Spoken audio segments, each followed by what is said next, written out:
All right, welcome into another episode of News4JAGs podcast. I'm Jamal St. Cyr alongside Justin Barney, and we got a little bit of an interesting day. We got a lot of ground to cover. Jaguars been busy. Today was the franchise tag deadline. Josh Allen officially been slapped with that franchise tag. I think that was the expectation that everybody had, at least what we had here. And I'd say. I think I had a little more faith in you that it would get done in time. Did not. Jamal and I talked earlier today, and he kind of posed the question to me like, just get done and just get done. I thought a deal with Josh would get done, and they tag Calvin, but it came to pass. 4 o'clock passed by. They slapped Josh Allen with a tag. Calvin Ridley's a free agent. Darious Williams gone. Rayshawn Jenkins gone. Foley Fatukasi gone. A lot of changes on the Jaguars, but the biggest, I think, the biggest question for fans was going to happen to Calvin Ridley now. Yeah, look, so here's the thing with this whole situation, right? I feel like this has been extremely mismanaged. I mean, they fumbled the bag on this from the beginning to end. So they went into this season, like this is a full gamble the way they handled it. You went into this season like in full gamble mode. You know you've got Calvin Ridley on a 1-year deal. You know you've got Josh Allen on a 1-year deal. And both of them could be in line for big paydays the next season. If Josh has a big season, which he went and did, he would be in line for a huge payday. If he hits the open market, the dude is getting it. $100+ million contract. No questions asked. Even if he had a down season, you know what he was still going to get? A big contract somewhere else. And then you got Calvin Ridley, who you're going into the year, everybody's buzzing about. He's back in football. He's your number one kind of receiver, and you expect him to have a big year. He goes and cracks 1,000 yards. Maybe not the year that Calvin wanted, but still a pretty good year. Good year. And you look at the wide receiver landscape. He's the top wide receiver on the market. They should have handled this last offseason. You got to get ahead of this. They should have signed Josh last offseason. And you know what? If you didn't sign Josh last offseason, which is okay because I had questions too about Josh last offseason, but they should have. I did not have the questions about Josh. He didn't have questions. I had the questions about Josh. And look, it was fair. I think some of those are fair. But what they should have done is Trent Baalke has this thing where he doesn't like to do deals during the season. I understand that, and that's fair. But when you look at what you were getting ready to get into, you only got one franchise tag, and you knew you had 2 big money guys and one that has restrictions on when you can sign him and draft compensation for the Falcons and Calvin Ridley. You could have got Josh. We knew halfway through the season, Josh is staring at a big contract. They could have at least started working on it. They could have at least started working on this contract back in October. But instead, Trent Baalke did his end of the year press conference and still hadn't even talked to Josh's people. So somehow, now all of a sudden, they're going to try and spin this thing. I guarantee you the leaks are going to start coming. They're going to try and spin it like, oh, it's Josh's fault and these people were asking for too much. No, the Jaguars waited till the last minute. And they didn't have to. And they did. So now, more than likely, Ridley's gone. Yeah, and it just happens that way. I mean, that's the nature of the beast. I think failing to negotiate with Josh and his team, I mean, if I'm the Jaguars, I'm looking at Josh in October and saying, hey, I want to start talking to you about a deal. I mean, get this thing done. You have those conversations back then, and then as those sacks start going up, you add more zeros to that contract, but you get something done in time. You know, last year, you went through the same thing if you're the Jags with Evan Ingram. I think the conversation were had. Evan had that 1-year prove-it deal, outperformed that, was in line for a big contract. You know, Trent Baalke even said during the Ingram negotiations that they hope to not use the franchise tag and avoid that. But they ended up having to do that. Cost the Jags. I mean, when you had that franchise tag on your books, I mean, Jags have $24 million right now on the books. No forgiveness in terms of signing bonus. You can't spread that out a little bit. So they're pinched a little bit. You know they want to get that deal done with Josh Allen, but the timing of this is terrible because right now Calvin Ridley, he's 1A on the market in terms of free agent receivers with Mike Evans signing, with Michael Pittman Jr. getting that franchise tag. Calvin Ridley is in line for a payday, and he's not cutting the Jags any hometown discount.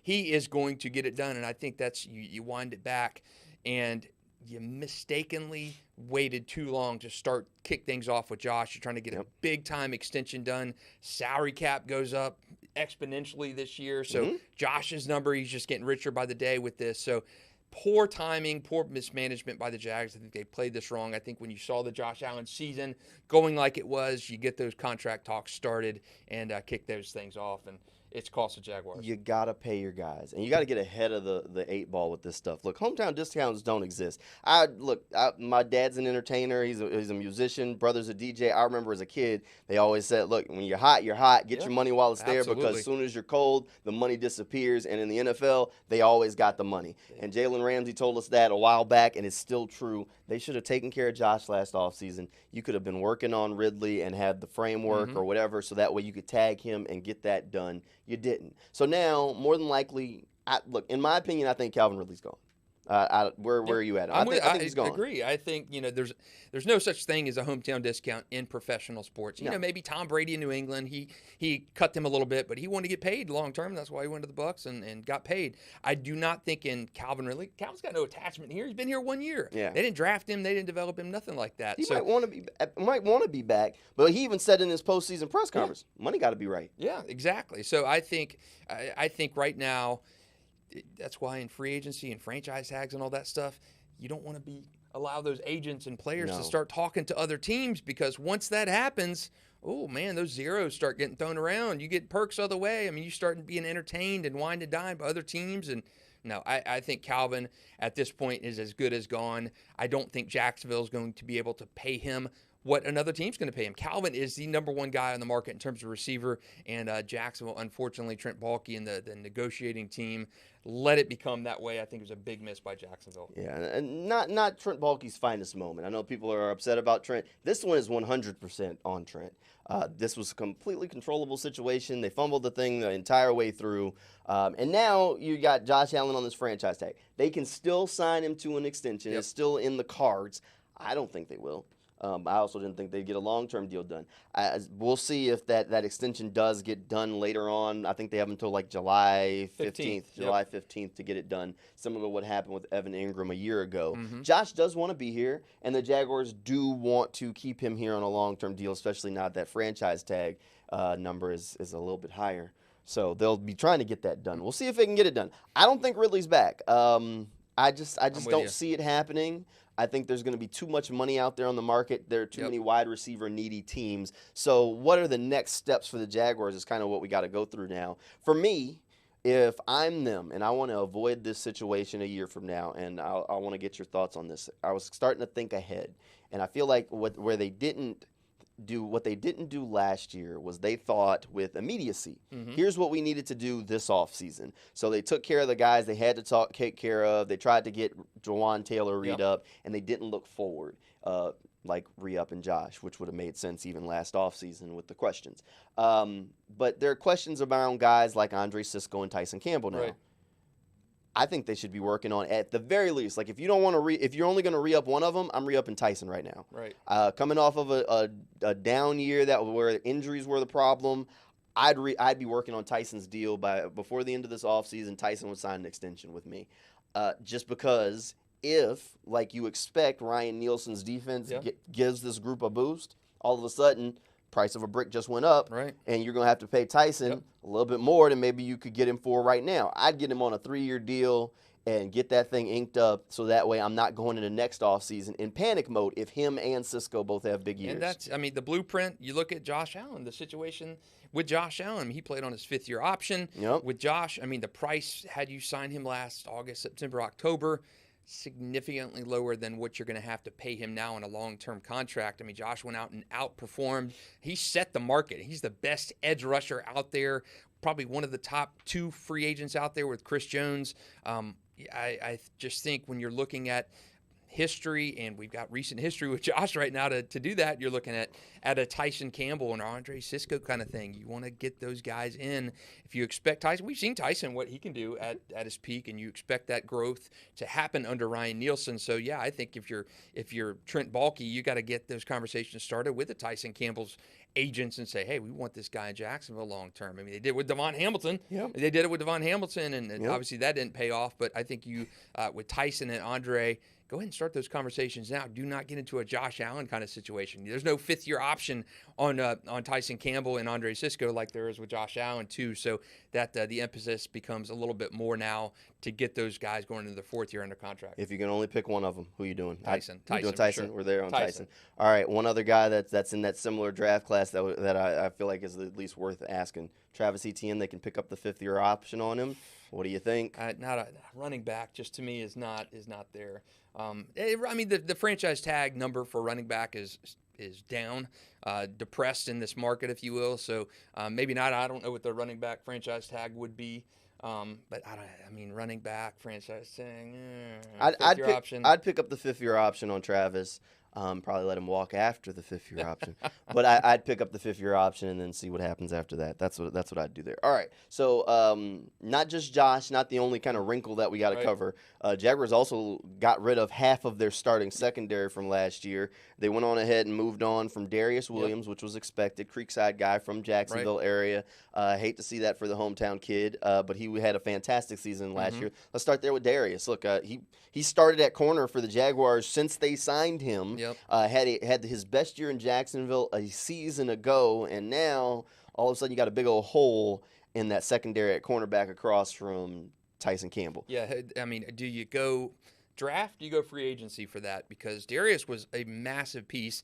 I thought he could be released just because the dead money was $500,000. It was $10 million against the cap. So as much as you hated to see Darious Williams go, writing was on the wall on that one. Rayshawn Jenkins, I think, too. I think when we had a pod a couple weeks ago, I thought Rayshawn could be one of those kind of surprise cuts, even though he'd had some good times in Jacksonville. But I thought Rayshawn could be a guy. Seeing it come to pass, though, a little weird right now, honestly, because you got your top corner. He's not coming back. You got your top safety. He's not coming back.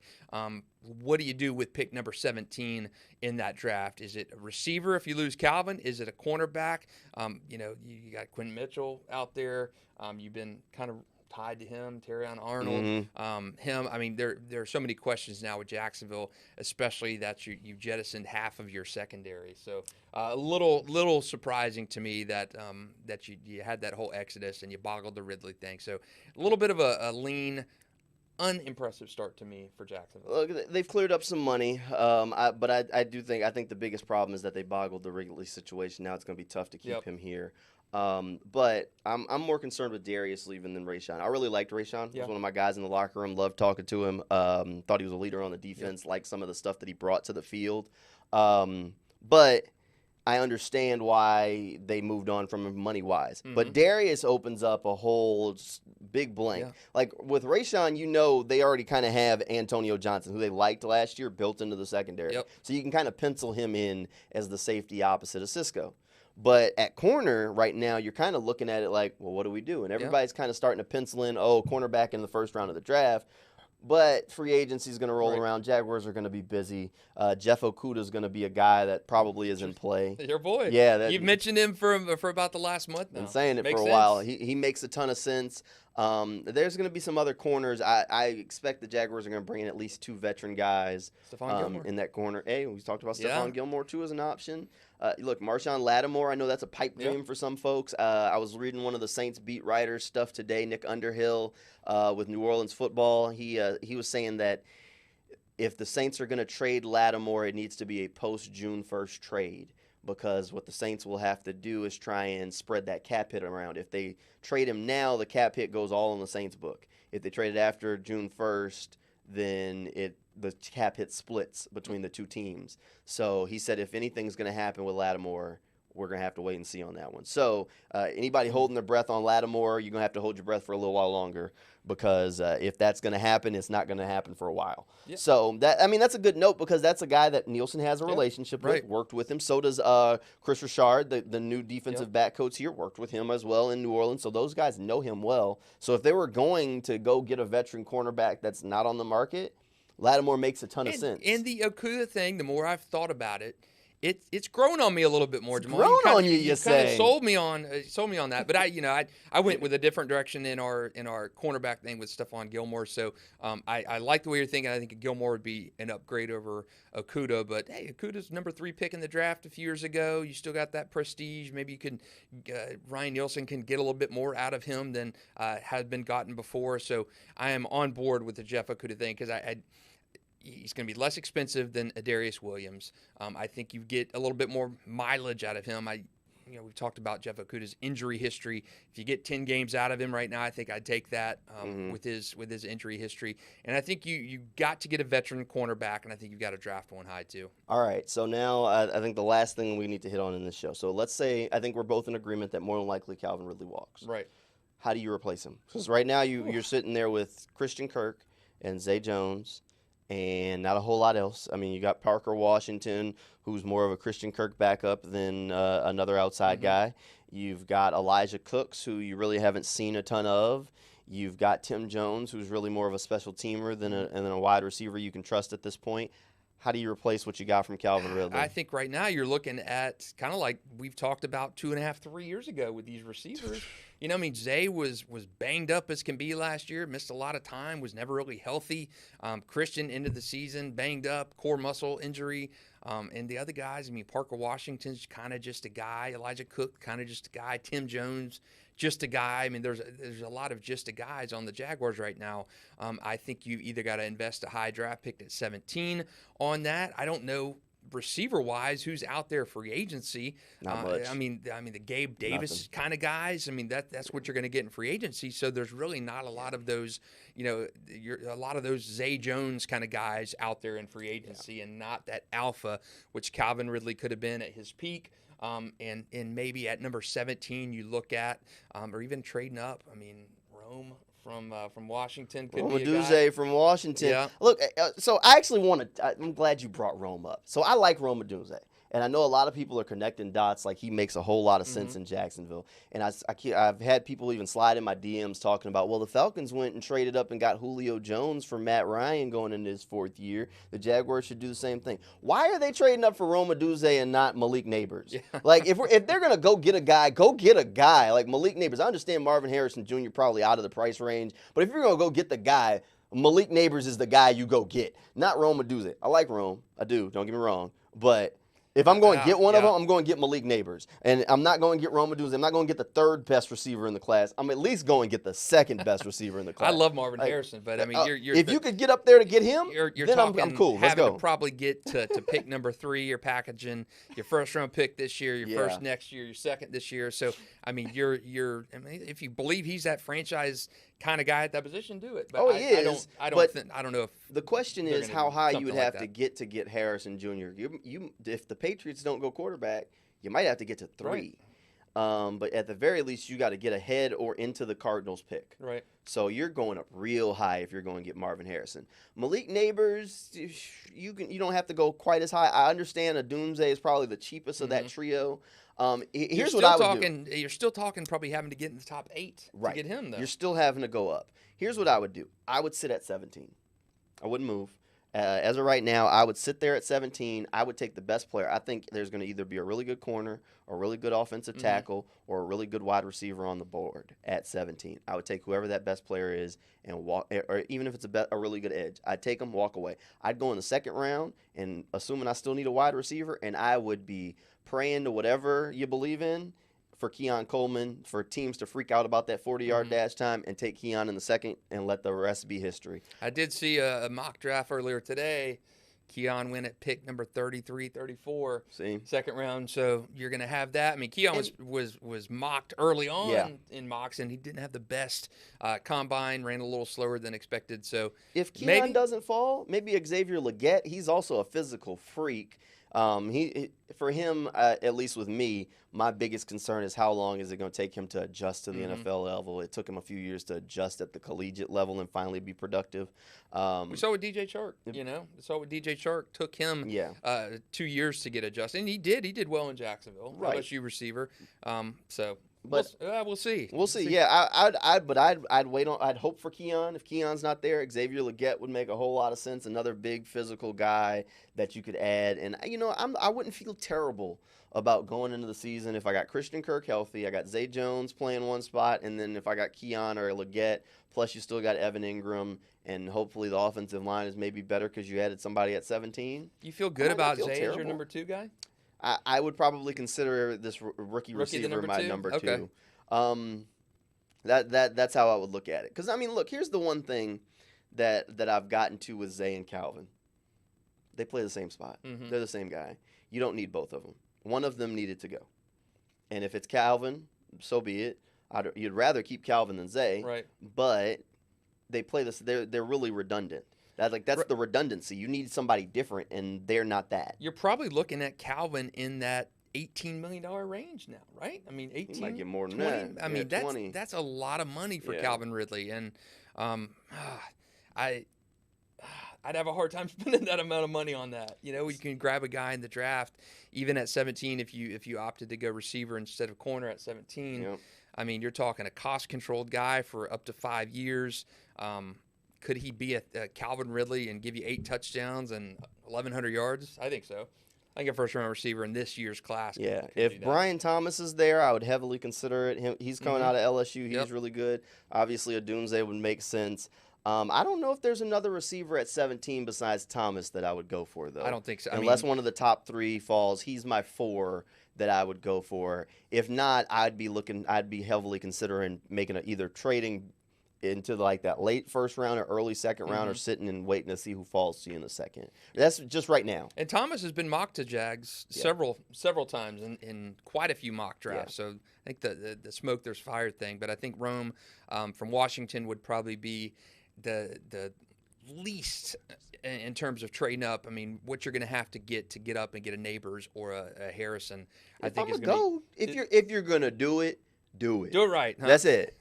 Just do it once. Everybody wants to look. I'm telling you, everybody's throwing out. The Falcons went and got Julio Jones. They went and got Julio Jones. Yeah, you gave up a lot. The Packers came up from the 20s to 8, right? They came up way. I don't even have to look at that draft class from that year. Julio was the best receiver in the class. They went and got the guy. Yep. They didn't go get the second guy or the third guy. So don't go get the third guy. Don't get me wrong. Again, I like Rome. I do. But if you're going to go get him, somebody, go get Malik Neighbors. Yeah. Go get the guy that people are at least putting in the conversation with Marvin Harrison Jr. Go get that guy. Just me.